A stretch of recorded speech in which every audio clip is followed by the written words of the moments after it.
বাংলাদেশ নারী ক্রিকেটে নারীদের শারীরিক ও মানসিক হেনস্থার অভিযোগ নতুন মোড় নিয়েছে।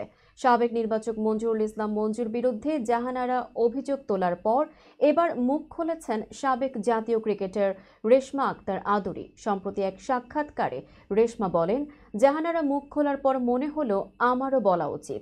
তার এই বক্তব্যে আরও উত্তপ্ত হয়ে উঠেছে ক্রিকেট পাড়া। বিস্তারিত ডেস্ক রিপোর্টে। কোচ হিসাবে কখনোই একটা মেয়েকে বলি না যে ক্রিকেট খেলতে আয়, তো ওনাদের সম্পর্কে এরকম অভিযোগ নিয়মিত আসছে আমার কাছে। সম্প্রতি এক সাক্ষাৎকারে রেশমা জানান, জাতীয় দলে জায়গা পাওয়া একজন মেয়ের আজীবনের স্বপ্ন, অথচ সেই পর্যায়ে গিয়েও অনেককে কুপ্রস্তাবের মুখোমুখি হতে হয়।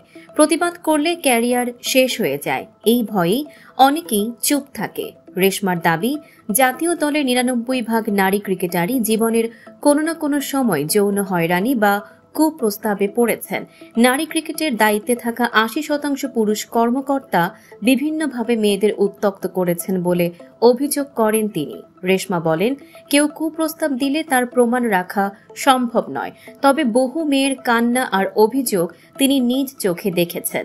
তিনি আরও জানান, নাজমুল আবেদিন ফাহিম, আব্দুল আউয়াল ভুলু, নির্বাচক সজল চৌধুরী এবং রুহুল আমিন সহ কয়েকজনের বিরুদ্ধে বিভিন্ন পর্যায়ে নারী ক্রিকেটারদের হয়রানির অভিযোগ রয়েছে।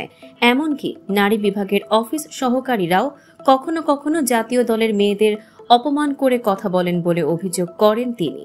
জাহানারার পাশে দাঁড়িয়ে রেশমা বলেন, জাহানারা, তুমি একা নও, আমি তোমার সঙ্গে আছি। ভয় পাওয়ার কিছু নেই। আমি চাই তদন্ত হোক, বিচার হোক এবং নারী ক্রিকেটে নিরাপদ পরিবেশ ফিরুক।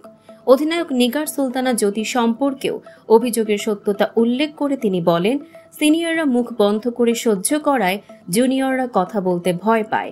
নারী ক্রিকেটে পরিবর্তন আনতে হলে এই নীরবতা ভাঙতেই হবে।